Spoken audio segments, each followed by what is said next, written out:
This episode of Waiting for Seconds contains talk of sex, sexual education, sexual trauma, and purity culture. Listeners who may be sensitive to those elements, please take note.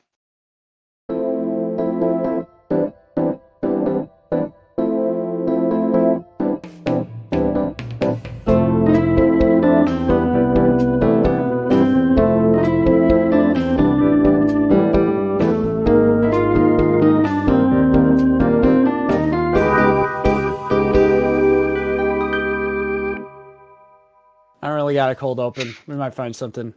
Yeah, we might find something. I might just do a bit. We might just do a bit. This might be the bit. This might be the bit. All right, bit's over. Bit's over. Take two. This is Waiting for Seconds, the interview podcast where we ask people who they are and why they are. I'm Malcolm Out Kelton. I'm here with Shannon Miller. And today we've brought along Aeryn and Gabriel. If you guys wouldn't mind going ahead and introducing yourselves. Hi, I'm Aeryn. I'm Gabe. We are from Washington. We are about a year into our married life. We have an idiot cat named Thor and a lot of plants. So glad to be here. We're glad to have you on here. I met Aeryn and Gabe. What is it? We said like in 2016. Yeah, I'm not going to put a number to that. But I met Gabe a year after. 2 years. 2 years. 2 years after. Was it my senior year? Yeah, Gabe. Yeah. Junior, I think. No, Shannon was a year ahead of us, so it was our junior year, Shannon's senior year, that you came to the school. Yeah, so I met Aeryn first my sophomore year. I knew her by association through our third episode guest, Adam. Just like a family friend really kind of weird thing. Roundabout way, though. Yeah. Very loosely tied to the Taylors, so. Which is true. And then I got to know her through like Sylvan and through other classes that the friend group that we were both a part of. Oh yeah. Because so the fun thing about how I got to be friends with that particular group, they were originally my sister's friends, and then when I came in as a freshman, I was like, I refused to be the little sister who mooches off of her sister's friends. And then in the middle of my freshman year, my sister decided to switch groups. And so because I was in choir with the entire crew, Sylvan was the select choir for context. Choir and Sylvan and all the music drama nerds hung out together. So Shannon was one of those. Way to oust me. Yeah, I was a theater kid. I know. Yeah, you were. You did a really good job too. Thanks. Hey, we can tell, bud. Thanks, Malcolm. And then I met Gabe my senior year, it sounds like. He was one of my you were my dudes. RA. Yeah, I was your residential assistant. Yeah. Oh, today's the day! It is today. You get to learn. I get to learn! For context, for Malcolm, there was Gabe, I guess, was a really good sneaky boy, and he snuck out of the dorm a couple times, and I'm a bad RA, and let it happen. I didn't let it happen. I was fully passed out. So for any Auburn teachers who may or may not be listening, please stop right now so you don't hear about this, because I'm sure that some of these methods are still in use. So mad. Go and say the story. What happened? Well, it happened a couple of times, really. Wait, did you know about my tattoo? Actually, we're gonna start off with that one. I didn't know about your tattoo. The cross tattoo that I have on my wrist. That came from the dorm. Who did tattoos in the dorm? I was so angry. I will not be name dropping until Craig is gone. Okay, we'll get Craig bought out of here, and then we'll do it. And then, so Another one of the guys in the dorm gave him said tattoo. Yeah. And he told me, when I asked him about it in high school, he told me his aunt did it. So you have a question in your list called have you ever lied to your significant other? This is the only time I've lied to my significant other. I feel like it's but it's the biggest time. Maybe white lies, but other than that, Because at the time she was I was going to the school and was a goody two shoes, and I was like, I don't know if you're gonna rat me out. And I don't know that I wouldn't have, to be honest. But there was a downstairs dorm room that had a torn screen, and the only way to take the screens out was through the outside, so kids couldn't sneak out. But because there was a tear in this one, you were able to pop it out, and it was in a spot where the cameras couldn't see, and so you could slip out, and if you were a cool kid, you had a longboard, and you could go longboarding down to the quick stop or through Faculty Lane, or heck, go out to the airport and Airfield. It's not an airport. sorry, it's an my airfield. bad.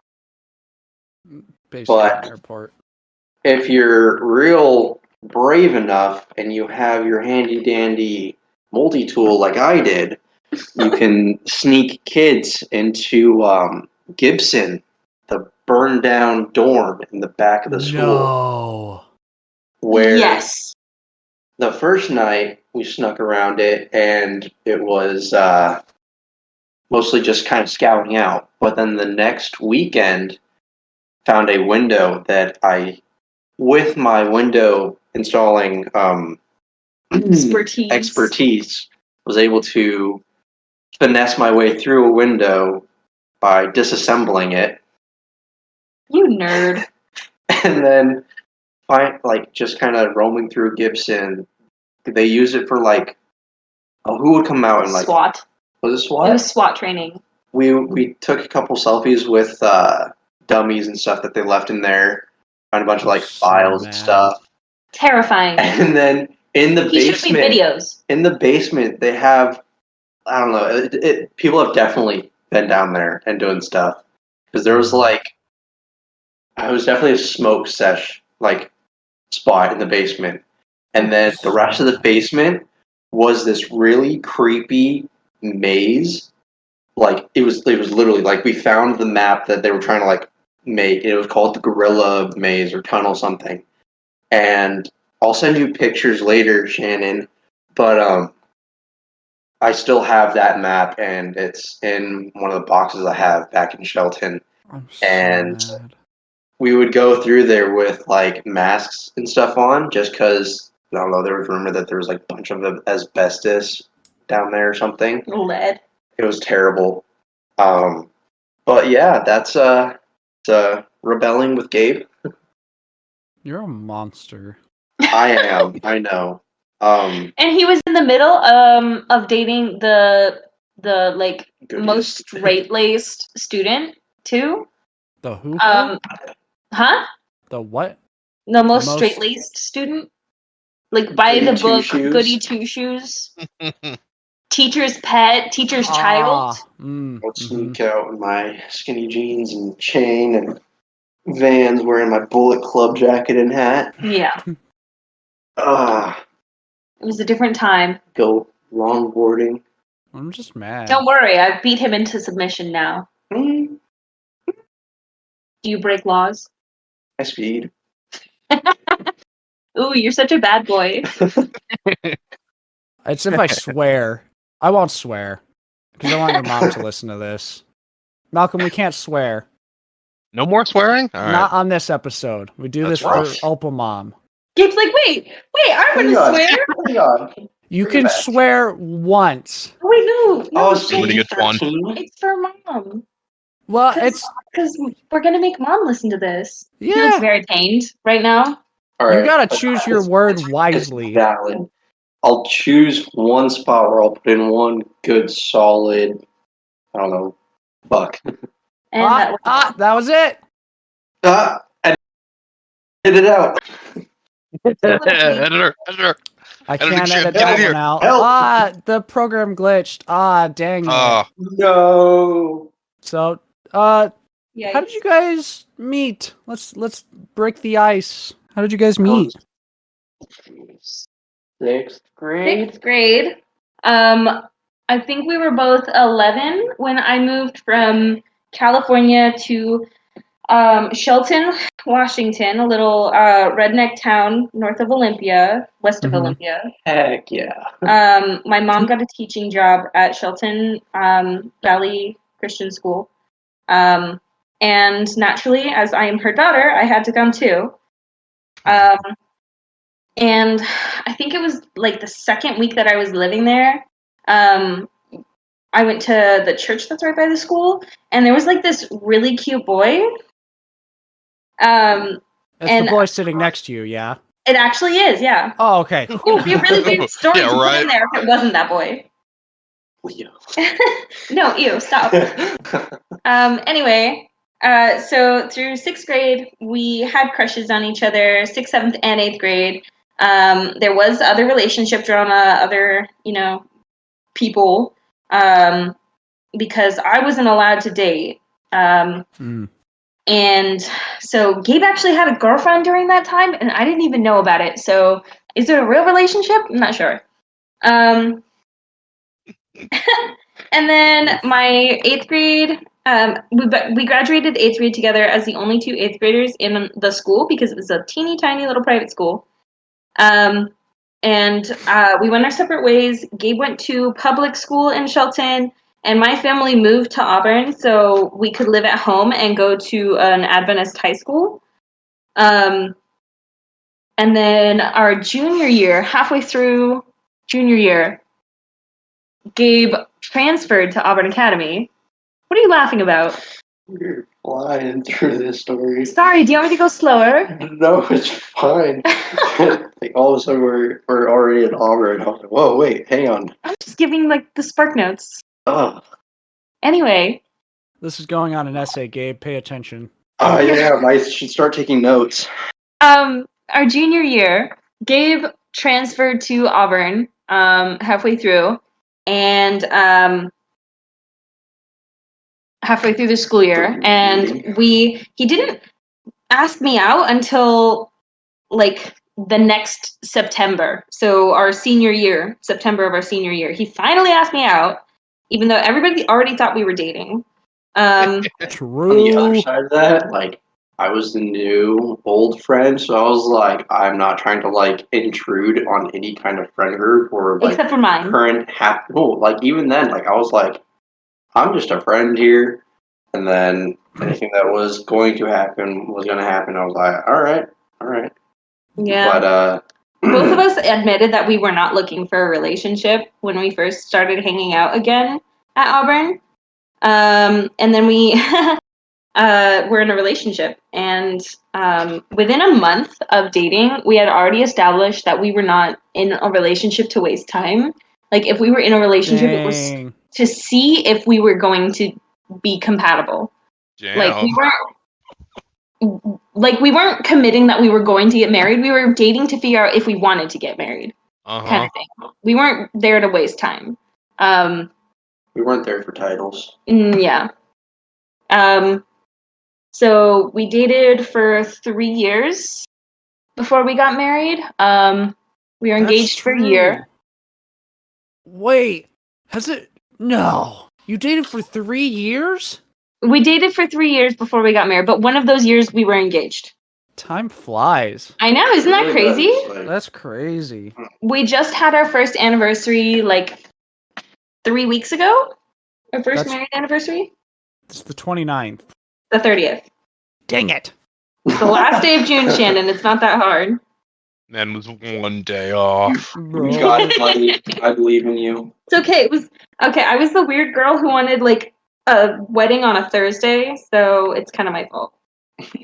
That's okay. We took It pictures had on to a be in Wednesday. June. I wanted a June wedding, but I didn't want like an early June, and all of the other weekends were spoken for, so Mm.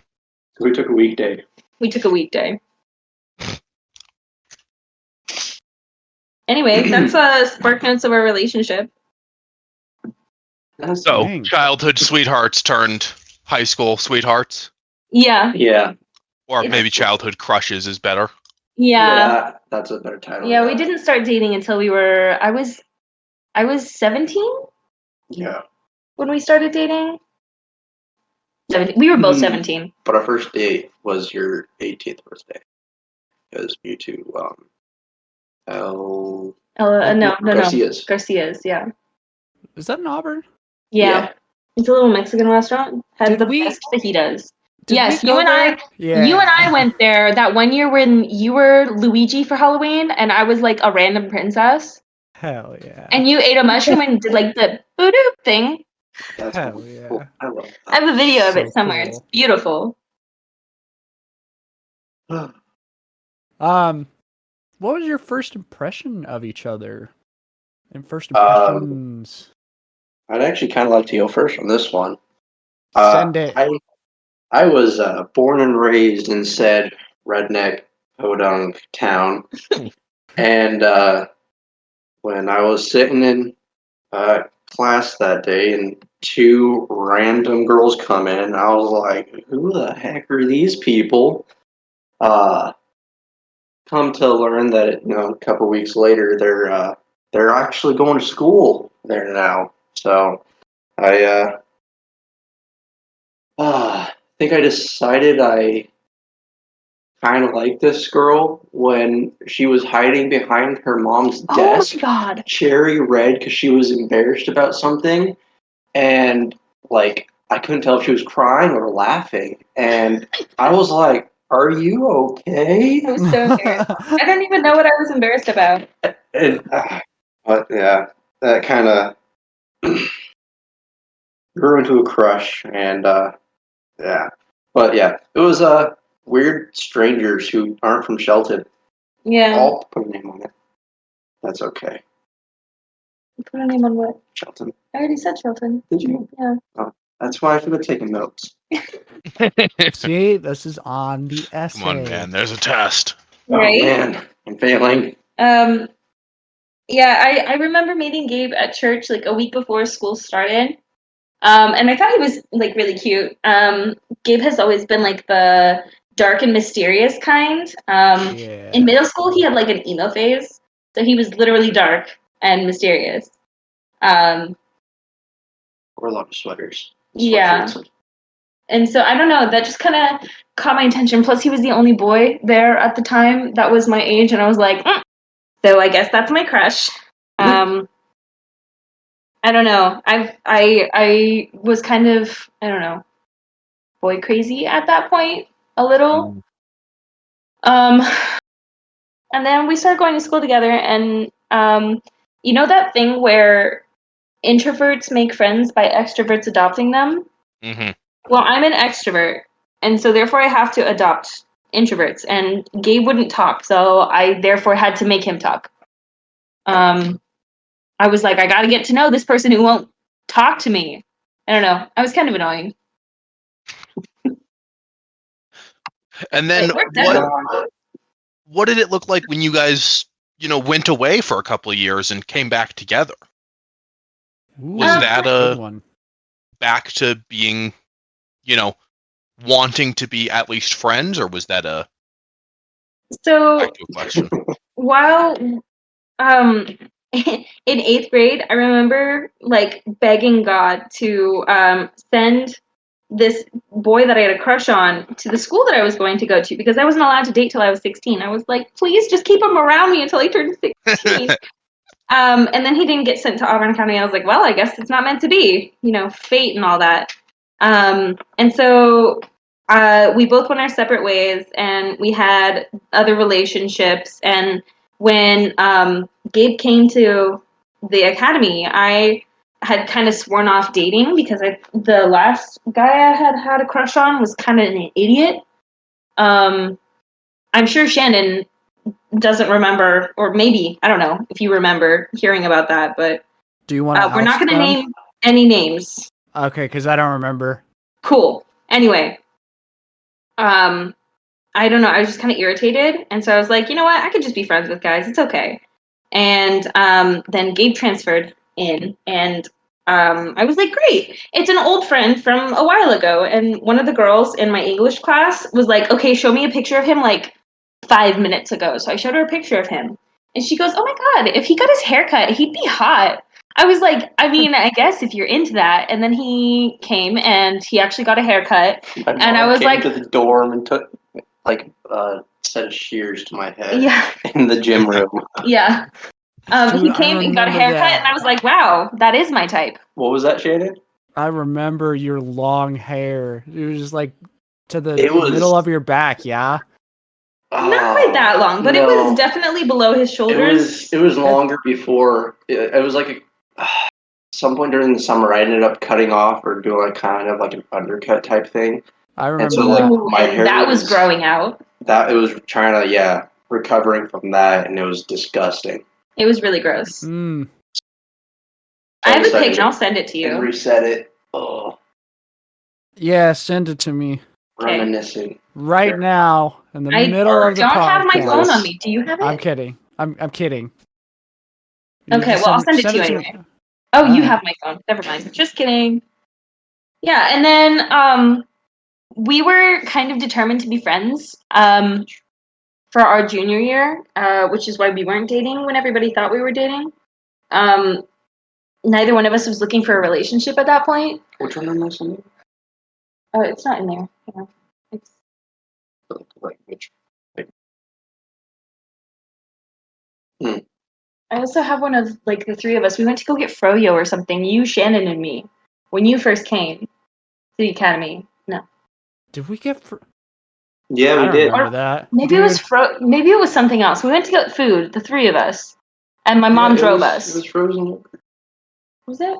Wasn't That it? might be in Snapchat. It would be 2018. Anyway,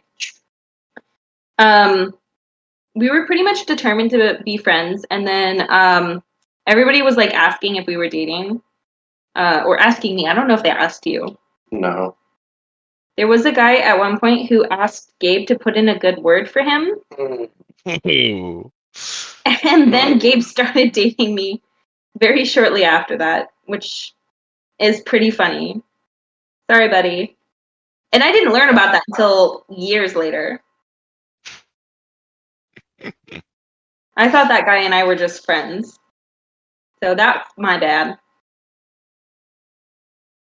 I mean, all it these didn't work out for people, him. you could keep saying certain person. I would have no clue. That's okay. It's two different people. All right. It's okay.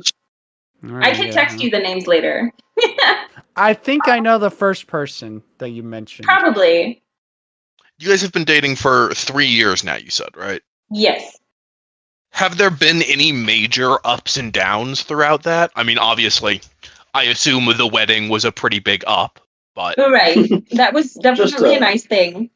Small detail. Had fun with that.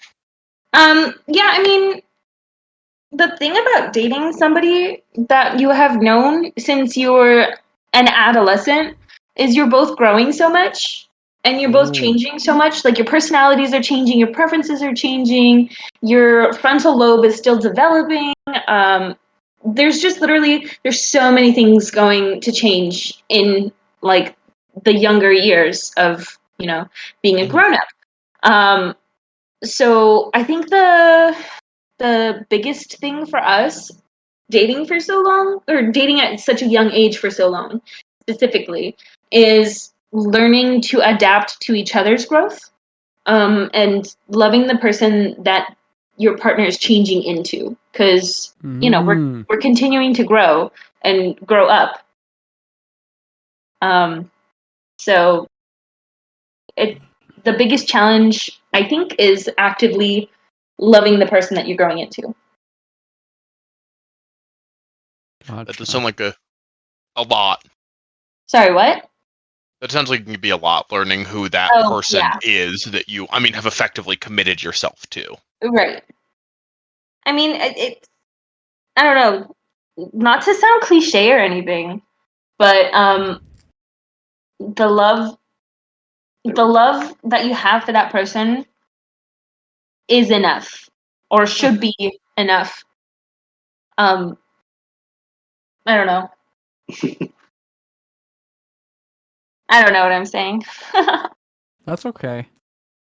I think I understand what you're saying.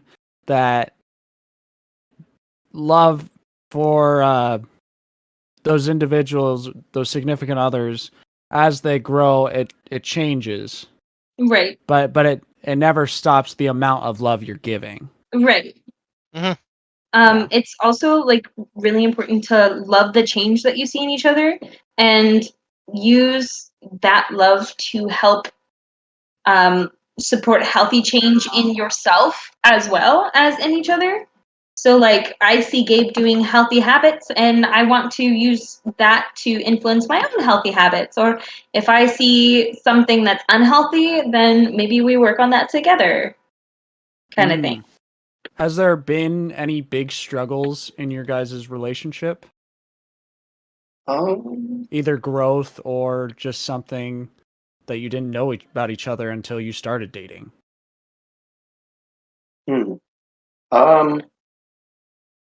I feel like less so while we were dating, but when we got married and we're spending every single day, yes.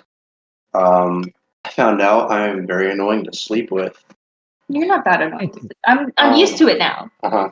Ah, she's learned to love it. Yes.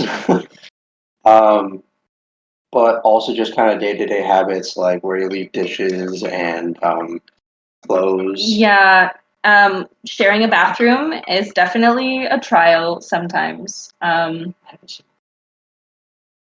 I have a lot of like products. I'm a hairstylist, so I have like all of the hair stuff as well as like makeup and skincare and whatever. So the bathroom is full of mostly my stuff. And yet Gabe still manages to make a mess. But there is like a Gabe corner of the bathroom, right? Yes. Behind the mirror, there's a shelf. It's a very small shelf. And in the morning, yeah, I'll leave out like a cold thing, and then my toothpaste will be on the counter. Then whenever I rarely do trim my beard or shave it Oh off, my god, the little beard hairs everywhere. they're still hard to clean up. Like, I adjust it up as much as I can, and there's still like stray hairs everywhere. I'm like, Everywhere. oh man. Dude, I get it. My cousin Beard and I life. have bonded over the irritation of men's beard trimmings all over the bathroom. Like we've actually bonded on that. She sends me like videos of like products designed to help men contain their beard clippings. Like a vacuum thing on the end. Like a bib for That's crazy. for Beard trimming your bib. beard. It's Beard yeah. boob. Beard bib. I need it in general to just catch all my food. You just need a bib, man. I just need a bib. I thought that's what the Honestly? beard's for. Yeah, there you go. Yeah, but I can't see it. And then you got friends like me who don't tell you about it. That's right. Yeah. Oh, I can't say bad word, Oh, but I want to. Shannon was just visiting us, Mm. and Gabe and Shannon were talking for like half an hour or something like that. The entire time, Shannon had marshmallow in his mustache, and Gabe did not bother to say a single He's a thing. monster. Hey, you could have been saving it for later, alright? It was everywhere. It was in one spot. That's everywhere. It's very like tail end of the mustache.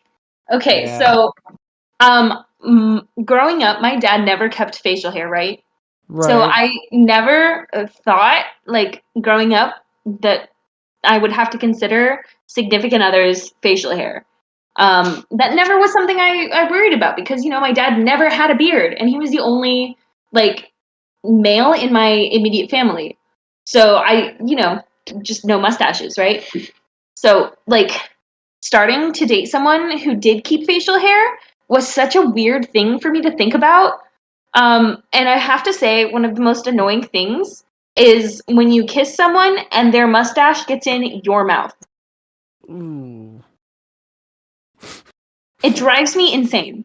I feel bad about that, but also like I like my mustache. He wants to like curl it Oh man, when I was young, I knew I was like, if I grow facial hair, because I have strong native genes, so like usually the like natives don't have like good like beard growth. Mm. But as soon as I started coming in, I was like, thank goodness. And for the longest time, I didn't know, but like burns were what came in first, and nobody told me that there was like, because looking at your own face, you don't see like the sudden, or like slower growths. And everybody else was like, he's got some gnarly looking sideburns. And it wasn't until looking back on pictures after like it all started growing in properly, I was like, who let me have these gnarly sideburns? There we go. Shannon, you're a monster for letting me have that. There. Ah. The never. marshmallow was just payback. You were around for the side. Didn't say a damn thing. I would never. Sorry. Sorry, Mom. You used your one. So as you guys developed together, and I mean, I have to imagine that a lot of your personalities and your own beings developed around being with this, being with each other. Right. Have there been any major like changes in your personality, in your habits, in your being because of your significant other? Okay, so you know that thing where like the 5 people that you have around you most are like contributing factors to your personality? 100% true. And when you go from like I don't know, having friends to all of a sudden spending literally every second of every day together, you tend to adopt a lot of their personality traits. So very quickly when we started dating, we noticed picking up each other's like catchphrases or habits or like stuff like that. I know that when I was in high school, I had a really big problem with like I don't know, repetitive tapping or repetitive noises, and then I started dating someone who can't sit still. Like, it's repetitive all the time. His fingers always like drumming on things, or his legs always like shaking, or he's always like doing things. And at first, it drove me crazy. And now I've gotten to the point where it's only like obnoxious if it's like physically moving me. Like if we're sitting on a bench and he's shaking his leg and like my entire person is moving, maybe we tone it down a little, please, before I kill you. And then like I don't know, I've become more tolerant to things that annoy me. What? Discover she uses jokingly. Yeah, I do I do mean that jokingly. I'm not actually going to kill him. Police, this is not evidence. You cannot use this against her. Yeah. Thank you. For legal purposes. For legal reasons. Or you said if I do die, not to check here. Yes. Don't check here. It won't Don't check work. here. This isn't it. If No Gabe way. dies, delete this whole episode. Yeah, of course. Thanks. Appreciate it. Will do. That's in the recording. So It is legal. I think that's how that works. it's legally. Yeah.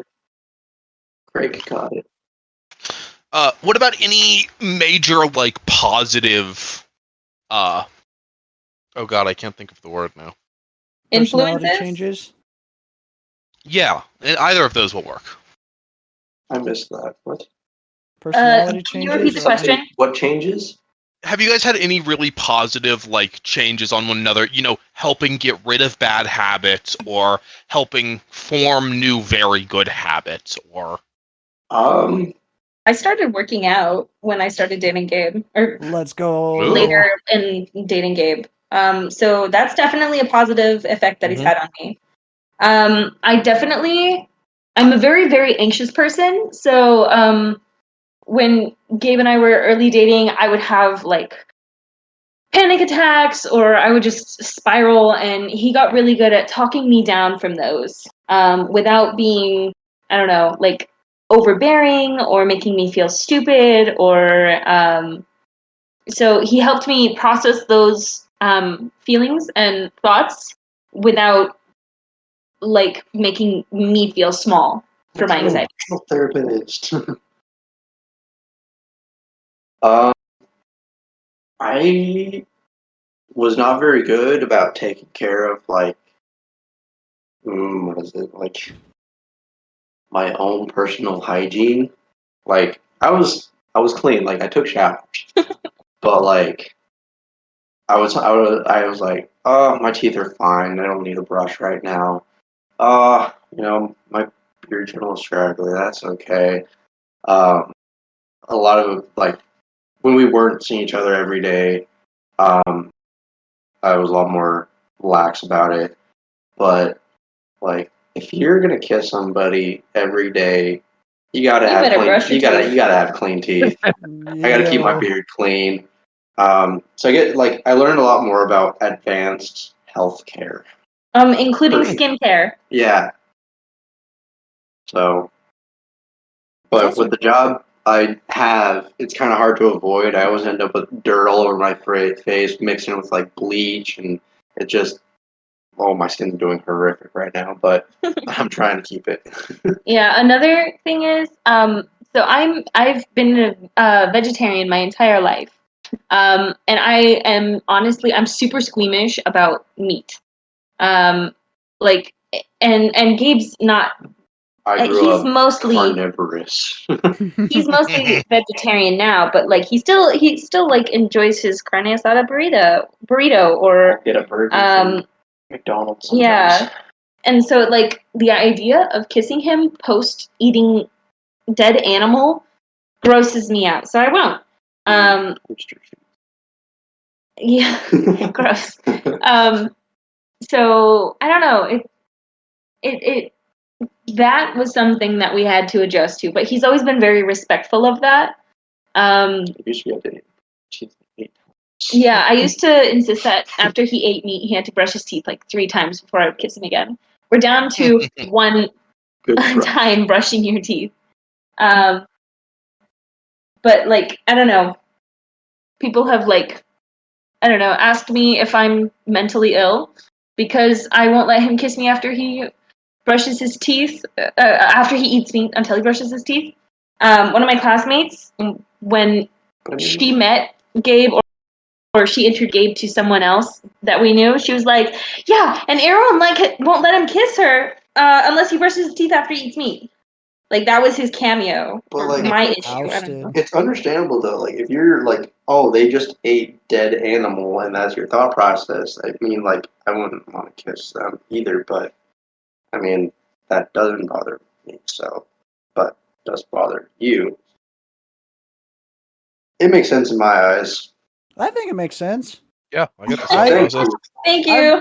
I more think of it as my buddy and his wife. She is definitely allergic to dairy, and so if he has dairy on his lips and they go to kiss, it's a big no-no. So Right. like they usually That's like fair. wait an hour, or he brushes his teeth or something like that. Yeah. So I get it. It works. Cool. Yeah. My parents do the same thing with gluten. Oh yeah, that's right. Your mom's gluten free. Let me oust your mom. She's celiac. Oh, gotcha. I would like to ask, what do you guys think of society's idea of what a man or a woman should be, either in a relationship sense or maybe just in a what's the word? Vital? Sure. General? Overarching? In a general, I was thinking of like the woman does this, the man does this. Their roles. Roles. Yes. What's your thoughts on that? Society's role. Honestly, I think it varies so much from person to person, much less couple to couple, that no one should have a defined role in a relationship. Like, we should be there to love and support and be there for your significant other, but like I don't know. Check your expectations. I heard recently something about expectations, and you need to be aware of the expectations you're setting for your significant other without telling them that you expect that of your significant other. Like I expect something when Gabe gets home and he doesn't do that one random thing that I'm expecting, and then all of a sudden I'm upset. And Gabe doesn't know that I'm upset or why I'm upset because I never told him what my expectation is. Does that make sense? Mm-hmm. Yeah. Right now, and I don't know. It also depends on like the perfect person's preferences. Like one of my favorite hobbies is cooking, so therefore I do most of the cooking in the kitchen. I'm not working right now. I just graduated from school and I haven't found a job yet. So I'm home all the time. So I do the lion's share of the housework. Because I'm home and I'm not contributing financially or and Gabe happens to be a workaholic. So it works out that way right now, but that doesn't mean it's not subject to change. Let's say 5 months ago, I was the one that was sitting at home all day, every day, and you were the one going to school, going to work, and doing all the things. In your traditional male and female house roles, the man goes to work, earns the money, the woman manages the household, right? That's your traditional 1950s perfect American household, right? As it is, Gabe does go out and earn the paycheck, but that's right now. Down the road, when I have a job, who knows? Like, who's to say I won't be making more money and maybe Gabe will have more time off to work on his hobbies or his own business, maybe, and he can take his own time. He can make his own schedule, and depending on where we are financially when we have kids, either one of us will be the one staying home and taking care of the kids most of the time. I mean, if I make more money, then Gabe's going to be a stay-at-home dad. If Gabe makes more money, then I'll be a stay-at-home mom. Like, it depends on the situation and where we are at mentally, kind of thing. Right now, Gabe makes the money, and then I manage the money because I have a better understanding of like budgets and financing, just because of my education. So I don't know. It saying that specific tasks belong to specific roles is unfair to the person who is in that role. It's ultimately a more reactive relationship where you come to understand each other and your circumstance in life and create those roles for yourself without the predefined expectation. Right, exactly. The thing where it says every relationship is 50-50 is so outdated because maybe I can't give 50% that day. Like my brain isn't operating, like I simply can't give 50. So that means Gabe needs to pick up the slack that I simply can't take that day. Another day, Gabe might be at like 30%. So I need to make up the extra because, in relationship, it's never 50-50. It's mutual give and mutual take.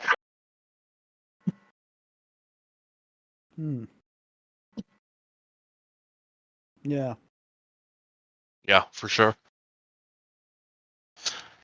Well, I'd love to know, you guys are, as you've mentioned, a very young married couple. Mm-hmm. Has that ever been a strange thing for people to get over? Or otherwise, has there ever been anything about your relationship that people have a hard time understanding and might give you shit about? That's my one. I You have to mean, beep it. a lot of our family has married young, and so it's kind of normal for us. But then outside of that, like people are like, "Oh, usually you're supposed to wait, whatever, and you're supposed to date for longer," or your brains aren't fully developed. exactly. You might change your mind. Yeah. I mean, our brain's not gonna change that much in the next what Yeah. They say your prefrontal cortex. Is that what it is? Prefrontal Frontal cortex lobe Huh. or frontal is cortex. is developing until like 25-ish. And so I don't know. I feel like the most important thing in a relationship is not being at a certain age, but being in a healthy state of mind kind of thing. So I don't know, like we know we're still developing and changing, but we're aware of that and we're committed to growing and changing together. Mm. There was a girl in one of my classes who was just badgering me about why I got married so young, and she was like ratting on men, like men are just trying to control you and they're always going to disappoint you, and eventually, when the kids are up screaming in the middle of the night, who's going to be changing the diaper? You. And I guarantee you at some point, you're going to look at your husband and say, I wish I had never met you. And I was like, wow, what a pessimistic way to look at commitment. Don't worry, I've got, what is it? What years of... Yeah, he's definitely been around kids longer than I have. So that reflects back on our last question where societal roles. Gabe Ari is predisposed to be a better parent than I am because of his experience with the neighborhood kids and his siblings and stuff that I never had. So a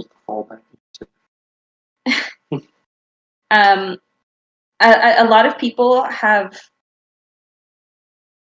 voiced concern for us for getting married at such a young age. We were both 20 years old when we got married. And I've known a lot of couples who have had successful marriages at young ages. And I've also known a lot of relationships that fell apart when they got married at such a young age. And,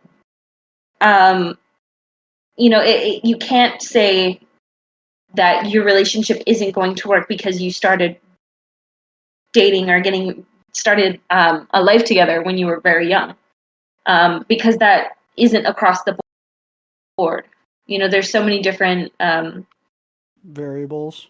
Exactly. There's a lot of different things causing the success or fail of a relationship, and we both knew before we got married, before we even got engaged, when we were very not very early, but somewhat early in our relationship, a year or so, we were like, yeah, if we get married, we're not just going to give up if things get rough. We'll try therapy, we'll try counseling, we'll talk it out.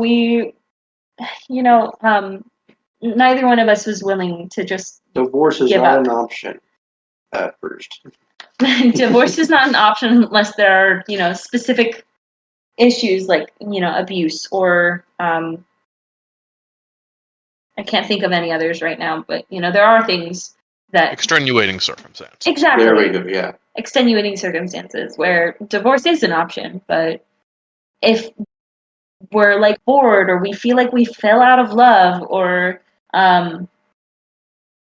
yeah, divorce is not just your go-to. Extreme. Well, you guys were talking about parenting and all that. Is that in the plan? Is kids going to be a thing? I guess Yes. a better question is where do you see your guys' relationship in the next 5 years? Do you plan on having kids in the next 5 years? Different jobs? So when I was a TA at my mom's school for a little while, and I got really fed up with the kids at that school. And so I would go to my in-laws and be like, oh my gosh, I don't like kids. Kids are just so annoying. And Gabe's mom was genuinely concerned for our relationship because she knew that Gabe was needing, Gabe needed to be a dad. It's in his DNA to be a dad. It's in his personality. Gabe is Gabe's going to be a fantastic dad. And hearing me say that I don't like kids was very concerning for her. And she had to sit down and talk with us and be like, okay, if you don't like kids, maybe you should reconsider your relationship. And I really appreciate the concern that she had for us. And I explained to her, I don't dislike kids. I dislike other people's kids. When I'm in charge of other people's children and I can't actually interact with these children in a personal way. So I love like family, small children, like siblings or my in-laws. I love them. They're fantastic kids. I I know I will be okay as a mom. I don't think I'd be okay as a teacher. That's where the difference is. But then concerning ours, like if it's not in 5 years, it's probably because of financial. Because we don't want to just be like, oh, it's that time. We got to start having kids Pop them now. out. We want to make sure that we're, financially situated. We got a place that we can actually raise them. In a mentally stable place too. Yeah. I don't know when I'm gonna start like setting up my own business. I want to try doing it before we have kids, so that way I'm not like in the middle trying to like raise a child, raise a business, raise a child, raise a business. That would be awkward. Mm-hmm. But I know that. So yeah, I want to make sure that we're fiscally solvent. Yes. Yeah, we definitely are planning on having kids. 3 is the rough plan right now. Atomic family. That may change depending on how traumatizing pregnancy and labor is. And if that ends up in adopting or maybe surrogacy if we're ridiculously wealthy. That kind of stuff. I know I want to have had time in my career, and I want to be in touch with my career while we have children. Which is the nice thing about working in trade is you can typically make your own schedule. I mean, as a hairstylist, I can just simply not schedule clients on the days that I want off or like the time frame that I want off. Mm. I can work my schedule to make it so I can still be a part of my kids' lives, which I think is really important. And that would be the nice thing about Gabe owning his own business too. So in the next 5 years, we want to travel and see the world and maybe put down a down payment on a house and get to a point where we're fiscally solvent and do some investing. We want to look at potentially starting to have kids in the next 5 years or so, like after the next 5 years. We want to experience life as a couple before we experience life as a family. We want to be established as a couple before we introduce kids to that. That makes sense. Know where everything stands and get to somewhere stable before introducing this giant variable. Right. One thing that neither of us had growing up was a stable financial situation. My parents strongly believed in Christian education, so a lot of my childhood was paying for tuition.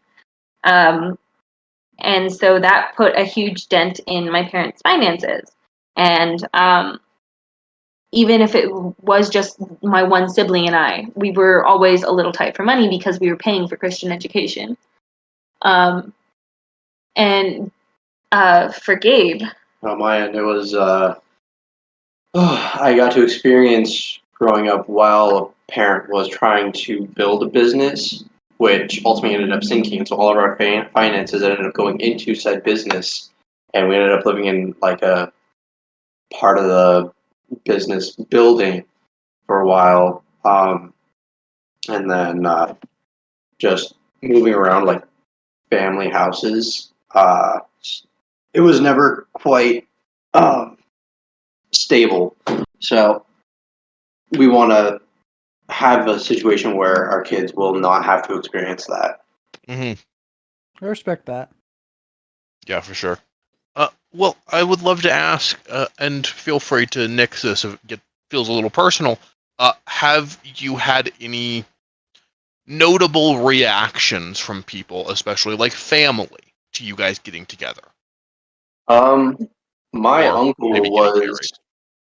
one of those. He had a couple of rough relationships himself when he was younger because Mm. he didn't like fully learn himself. But I don't know. We he's really the only one I think.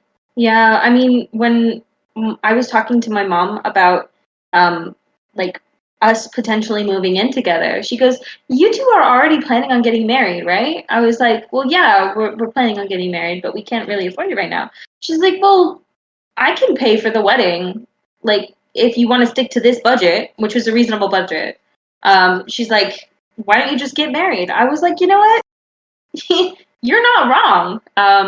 So within like 2 years of that conversation, we got married. We were engaged and married, or something like that.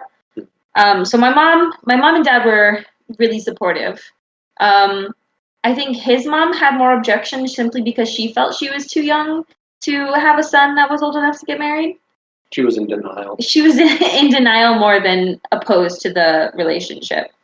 And since we've known each other since we were 12 years old, we didn't really have an awkward meet the family moment, meet the parents kind of thing. We That's just knew each true. other's parents already, which was very handy. My dad, when we started dating, my dad tried to intimidate Gabe, but Gabe had already known him to be like the big fluffy teddy bear that he is. So when my dad was like, "Don't you hurt my daughter," Gabe just laughed at him. Not that he would hurt his daughter. Disclaimer. I laughed in his face. If Aeryn Watch dies me. suddenly, police, don't use this. Once again. It's okay, we're deleting the whole episode if Gabe dies, so True. don't die. Don't die. We'll Don't die. We want to keep it up. try. I wanna be fully monetized by the time I die. That's how I want to live my life. Yeah, we didn't have any large reactions to like negative other than Gabe's uncle, who And he was just kind of was like, "Here, I don't like books." yeah, he was shoving a lot of propaganda at us, just to make sure. I know in his heart that he meant well, but he, in a couple of instances, he put things in a light that felt very directly against me, which was really hard for me because I had always had a great amount of respect for him, and hearing him say these things to Gabe about me really kind of hurt a bit, a little. And so Gabe had to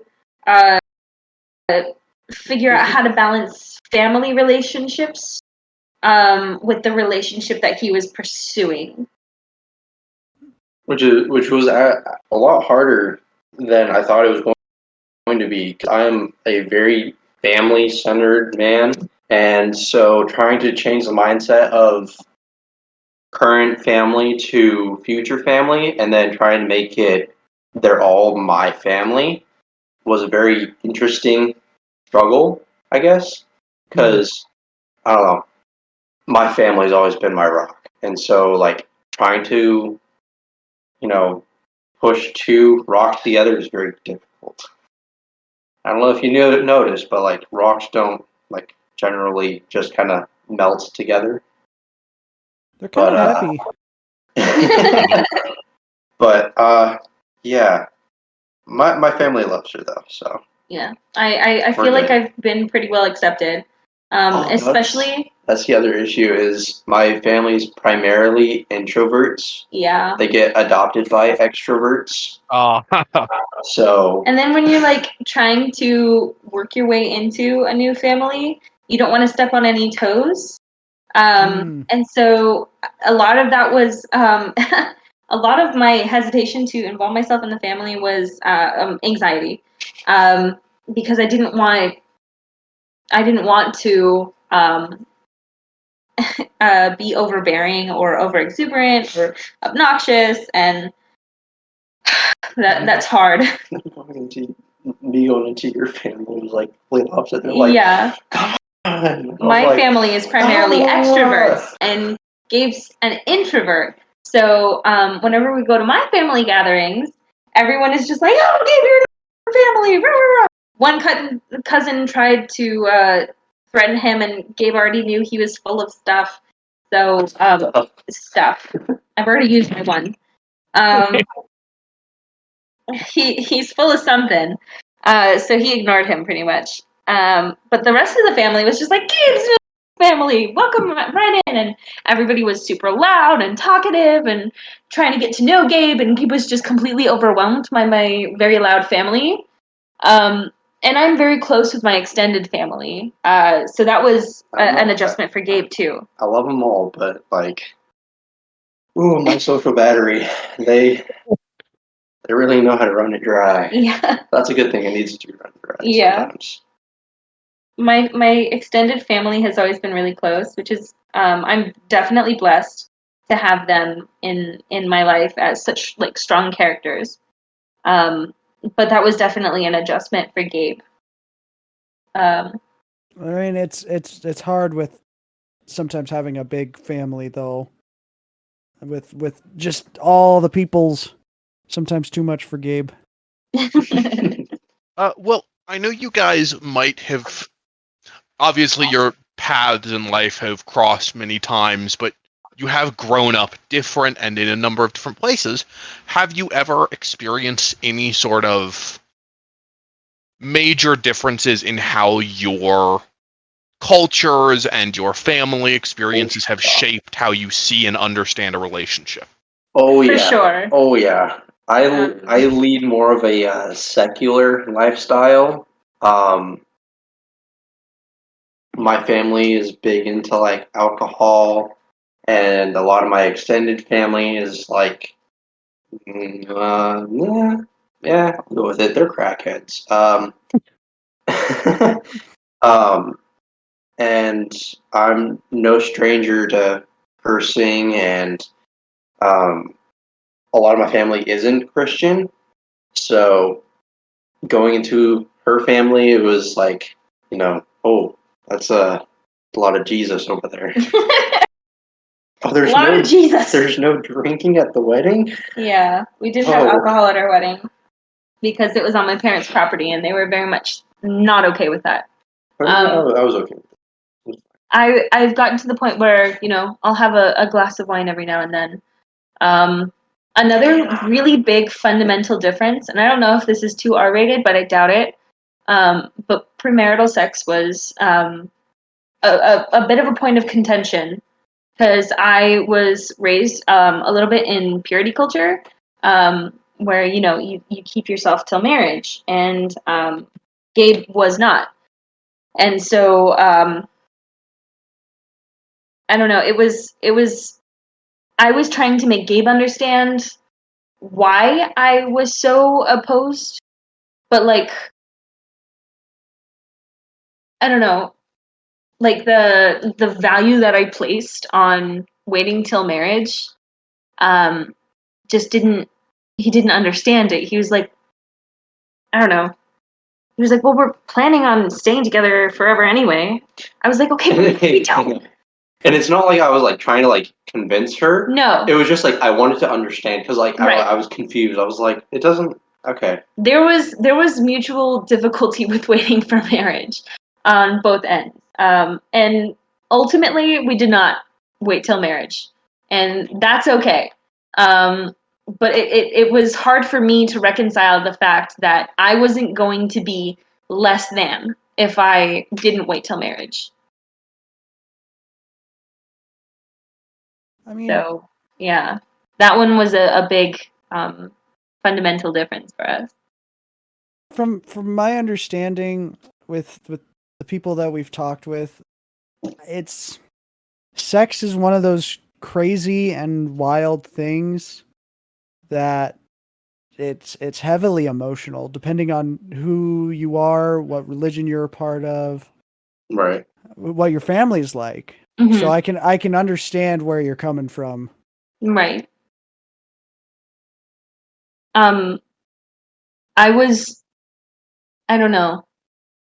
We knew, okay, so we waited, I think, 2.5 years or something, like 2 years.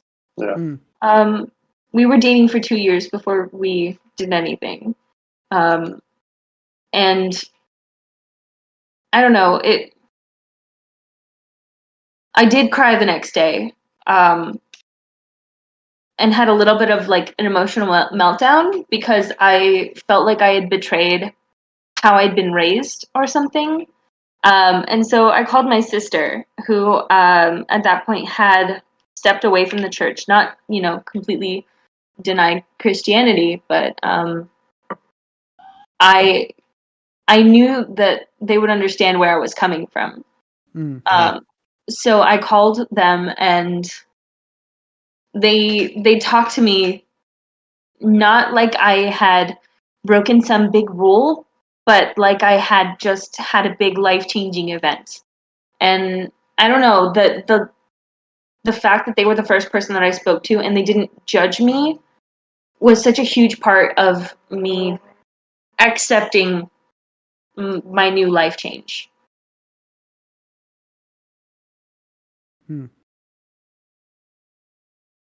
Purity culture is, I don't know. There's something to be said for waiting for the right person and for not just like throwing it around, right? And I think the difference is like, is it like an actual emotional connection, or is it just Yeah. I don't know. It's that connection is like, I don't know, sacred, I guess. Sex is very emotional for a lot of It's people. incredibly emotional. Yeah. And so doing it with somebody that you don't care to and who isn't able to or willing to support you through that can be very traumatic. Exactly. On the other hand, if that is your lifestyle, I think it's so unfair to judge based on that choice. Like it's not fair for me to go say to someone who is sleeping around, like it's not fair for me to say you're loose and therefore less value, because that's so damaging to that person that I would be saying that to. At one point, I got an email from my grandpa. On my dad's side, they communicate like business associates. So I got an email from my grandpa, and it was basically saying how if girls sleep around, they are significantly decreased in value, and that's verbatim. And he sent that to me because he suspected that Gabe and I were sleeping together. Because we slept in the same room on opposite sides. He sent that email. At that point, we had not slept together. And so hearing that got me, or reading that, I guess, got me spitting mad. And I don't know, the shame that's associated with a lifestyle that's different from yours is just outrageous. I don't know. But he, when he told me that he thought I was of less value because of something he thought might have happened, put a huge strain on our relationship. And I don't know, it stung. Yeah. Unlearning something like that is so hard, and I think it's ridiculous to teach little girls that you can't have sex because then you're like teaching from a very young age that sex is specifically for the person you're going to marry, and if you have sex before you marry them, then you're less value, or teaching that sex is bad in general is terrifying, because when those little girls grow up and they do get married, how do you flip a switch from going sex is bad and sex is something you shouldn't do to being sex is a good emotional connection or experience or whatever with the partner that you're supposed to be with? Like, you can't just flip a switch and be like, sex is bad, sex is good, because then you have so much trauma in that marriage too. Mm-hmm. And boys aren't taught the same thing at a young age. It's not nearly as stressed for boys. So then, if like men and women, they're coming to that first experience with different points of view, because guys have been looking forward to this for who knows how long, whereas the girls have been dreading this for who knows how long. I don't know. That's so reassuring for you to say that. Did you say I'm a husband? No, he said I was kind of dreading it. Like I was nervous. Like I was like, it was like, I don't know. There was a lot of like, not pressure, but it's like, how do you say, Anxiety? let's go with anxiety. I was very anxious about it because it was new. Nobody had ever talked to me about it. Like anything that I learned about it, about sex, it was like from Pop culture. Not with pop culture. Really? No. Because that's what I learned it from. I kind of picked everything up from going to public school. Oh, yikes. So it wasn't good. But also, like, the health class had nothing to do with it at all, actually. Sex ed health class was useless to me. Taught me nothing. Especially at a Christian school. However, they did have a bowl of condoms. And they would have to restock it every Not week. at the Christian school. Oh, yeah, no, at the public school, they had to restock the condom bowl. At least people are using them. Right. Exactly. They need to, maybe this is a topic for another episode or another person, but they need to fix like the sex ed class. Oh yeah. Oh my god. I got it in 5th grade. It's kinda It was scary. not truly sex ed. It was how a vagina works and what my body's gonna go through. That's See, it. I didn't even get abstinence. I didn't even get that. I did not get any anatomy information. I didn't hear anything about how my body was going to change or how the reproductive system works or anything like that. I never got that education. That's so Did you just cringe. get don't have sex? Abstinence? Yes. That was my Fuck. sex ed, was simply don't. That's Gosh. rough. And that included like leading up to my wedding. The week before my wedding, all of a sudden it was okay to talk about sex, and all my grandmas and aunts and church friends were coming up to me and making like these cutesy little remarks about like the wedding night or relationships, and like my aunts were talking about sex, and I was like, wait, this is okay now? It's okay now that I'm getting married? Why was I not spoken to about this before? When I don't know. I should have had more information about how my own body worked before I got to the age where I needed to know that information. It's a very heated topic for you. Not only is it just so unhelpful to never tell you that, but truly so dangerous. Exactly. That's true. Yeah. I read medical articles to understand how like a period works. Like I read articles on how STDs are transmitted, or